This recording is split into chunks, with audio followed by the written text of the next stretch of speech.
Cup সুজি এবং টক দই দিয়ে বানিয়ে ফেলুন এই মজাদার রেসিপিটি। খেতে খুবই সুন্দর হয়।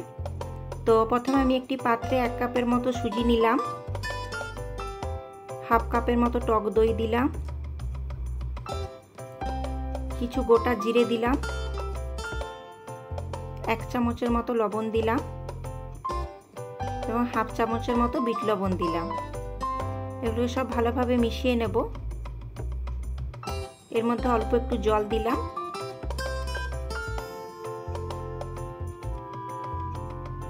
হাফ চামচের মতো বেকিং সোডা দিলাম। এগুলো সব ভালোভাবে মিশিয়ে নিয়ে 15 থেকে 20 মিনিটের মতো ঢেকে রেখে দেব। তো 15-20 মিনিট পরে দেখতেই পাচ্ছেন সুজিটা ভালোভাবে ফুলে উঠেছে। এর মধ্যে আমি কিছু সবজি অ্যাড করব, গাজর, ক্যাপসিকাম, বিনস, পেঁয়াজ, কাঁচা লঙ্কা। আপনারা আপনাদের পছন্দ মতো সবজি দিতে পারেন, খুবই ভালো হয়। এগুলো সব ভালোভাবে মিশিয়ে নেব।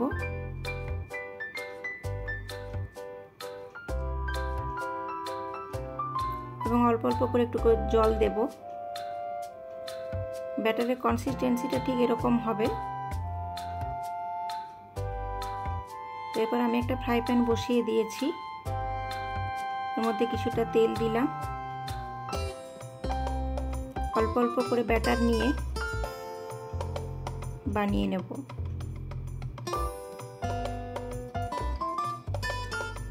ছোট ছোট করে বানাবেন।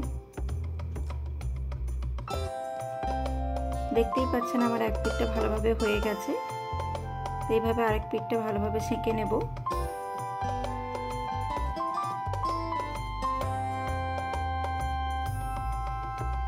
এভাবে আরো কয়েকটা বানিয়ে নেব।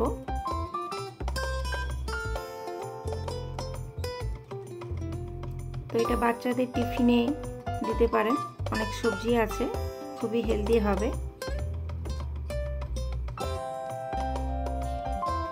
যে কোনো তরকারি বা সসের সাথে আপনারা এটা সার্ভ করতে পারেন, খুবই ভালো লাগবে।